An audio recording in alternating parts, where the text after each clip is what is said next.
And a lot of people don't know that. And when I say people, it's people who actually do what I do for a living, don't understand that if I bow that lead wrist, I get it in front of that lead leg, I'm going to have forward shaft lean, I'm going to have world-class impact.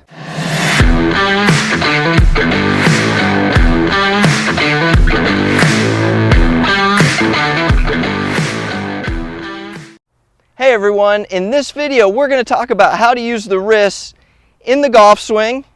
I'm going to teach you how to line it up for impact like a world-class player and what role the wrists have in helping us do this. But before we get to that, I've really enjoyed bringing this free content to you, and our YouTube community, it's growing, and I want it to continue to grow, and you can help me with that by liking this video when it's over, subscribing to my YouTube channel, which just alerts you when I have new videos available for you to watch, thanking me, which is a great new feature on YouTube, which allows you to contribute to the ongoing success of my YouTube channel, and as always, please comment. It helps in more ways than you know. Okay, so the first thing we have to do is we have to go over what are the wrist movements that I can create. Independent of golf, how does the wrist work? And through this video, I'm going to refer to the lead wrist and the trail wrist. So let's go over what they are again. So if I am a left-handed golfer, which I am, my lead wrist, it's always the one closest to the target. So the target's over here, so my lead wrist is my right wrist. My trail wrist is my left wrist. If I turn around and I do it right-handed, you can see my lead wrist, the one closest to the target's my left wrist. My trail wrist is my right wrist. So now what we need to do are what are the different types of motions that I can create with my wrist. So the first one I want to show you is actually flexion or flexing of the wrist. And this is when I bow the wrist, and we see this a lot with Dustin Johnson, John Rahm, Colin Morikawa at the top of their backswing. We see more of that bowed wrist. The next thing I could do is I can cup or I can extend the wrist or take my wrist into extension, and that's when I get a little cup in the back of it here. Now, thinking three-dimensionally, other movements I can create is I can take my thumb and point it to the sky. This would be radial deviation. And then I can take and I can point my thumb to the ground, and that is ulnar deviation. And the easy way to remember that is this little bone that we all have here on the back of our wrists. When I flex my wrist towards that bone, that's ulnar deviation. So that's pretty scientific, but I think it's important to learn and at least discuss as we get into a conversation of how do I use my wrists in the golf swing, or what's the proper way to use my wrists in the golf swing. So what I want to do next is I want to start at impact and then just kind of backtrack our way and just give you a few options.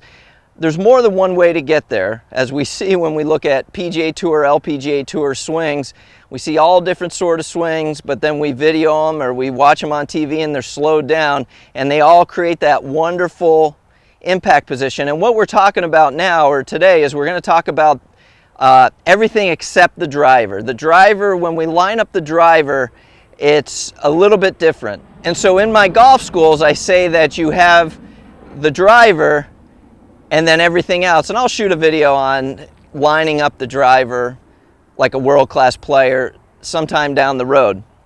So let's get back into using the wrists. Again, everything other than the driver. So the ball's on the ground, it's very low on a tee. And what we see when we see proper impact alignments is we see the lead wrist bowed, so it's in flexion. Spatially, it's in front of my lead leg, and the wrists complement each other. So if I'm going to bow this wrist, I'm going to have to extend or cup my trail wrist or the other wrist. And so that would be world-class impact alignment. So let's just kind of run it back. So this is the goal. This is what I'm trying to achieve, and as we already discussed, there's many ways that I can get there, but that's what we're searching for. So if I back it up to halfway down in the downswing and I take a look at it, what I see is I see that my lead wrist is, the back of my lead wrist is pointed to the ground, and my trail wrist is pointed more to the sky, or I can look at my trail palm as pointed to the ground. And so again, as I turn, as I pivot into impact, that helps me deliver those world-class impact alignments that we're all looking for. Now, how do I get there? So that's impact, that's halfway down. There's a couple different ways I can get there, and sometimes it's as simple when I work with a student is like, hey, just take it to the top of your backswing and halfway down, make sure that the back of that lead hand is pointed to the ground, your trail hand, the palm is pointed to the ground, and then we can just pivot into impact. So that's one way, but I like to give my students options to get there, because for some people, they'll get to the top of their backswing and they're like, yeah, I have no idea. I don't know how to create that. And I would say when we talk about that one, that's probably more for a high-level player that has real good spatial awareness of what their hands, what the club face is doing during the golf swing. If you're not quite that advanced, well, there's another way that I get there, and to me, it's presetting the wrist, so we know it needs to be bowed at impact, so I'm going to preset it. I'm going to do it in the backswing. So when I get to the top of the backswing, now I'm John Rahm, Colin Morikawa, Dustin Johnson, I'm going to have that wrist bowed.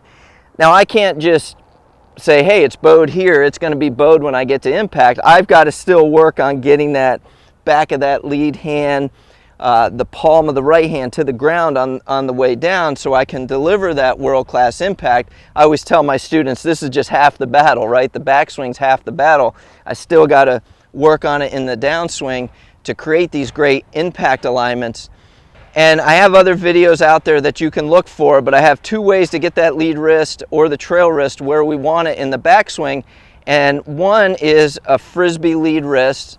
So I just take a Frisbee, I take a disc, and I just curl it up so it's on my forearm, and that gets that wrist in the position that I want. And then the other one, and most golfers, if you're left-handed, you play golf left-handed, not everybody. If you're right-handed, you play golf right-handed. I'm actually opposite. I'm right-handed but play left-handed. But usually the trail hand is the dominant hand, so I have a trail hand way to get it, and I call it show the phone, where I'm just going to show the phone to somebody standing behind me, and that gets my trail wrist cupped, gets it into extension. So either thinking the Frisbee lead wrist or the show the phone trail wrist, or some people like a combination of both, of hey, I'm going to Frisbee that lead wrist and show the phone. I say show the phone, really all I'm showing is my palm.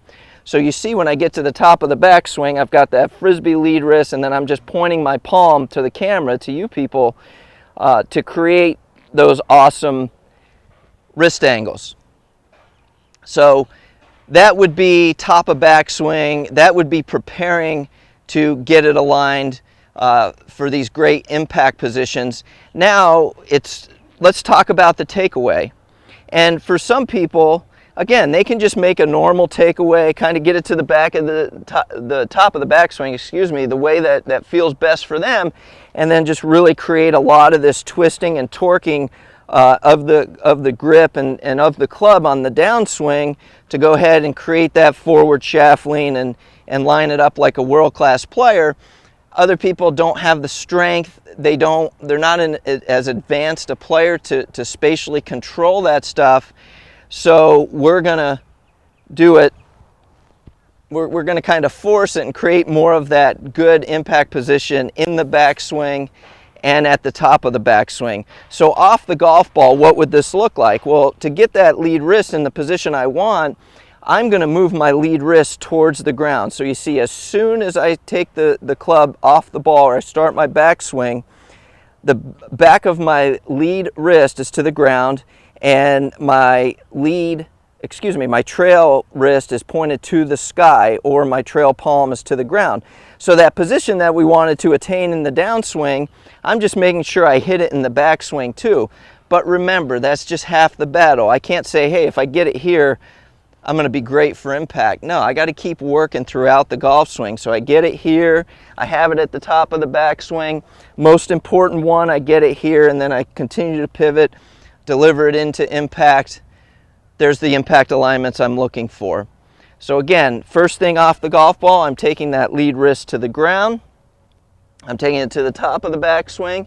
I'm hitting that same position again on the downswing and then into impact. And you can see that's all the forward shaft lean anybody would ever need to hit, to compress and hit a solid golf shot. Now, I said earlier, and this is one of the holy grails in golf as far as I'm concerned, is the lead wrist is what creates forward shaft lean. And a lot of people don't know that. And when I say people, it's people who actually do what I do for a living, don't understand that if I bow that lead wrist, I get it in front of that lead leg, I'm going to have forward shaft lean, I'm going to have world-class impact. So that's a conversation on how to use the wrist. Kind of gave you a couple different options. Hey, I'm just going to use my regular backswing and create it on the downswing, or I'm going to create it more in the backswing and prepare myself for this good impact. So let's hit a couple shots here and we'll try it both ways.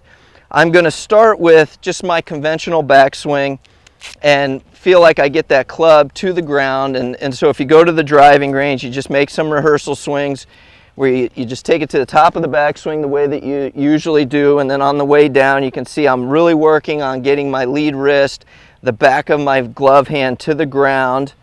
I'm right-handed, so that's a better feel for me. You might think more of the left hand and the palm being to the ground if you're left-handed. Obviously it's opposite if you're right-handed. But I'm going to go to the top, I'm going to work on that position on the downswing, and then I'm going to go ahead and hit one here.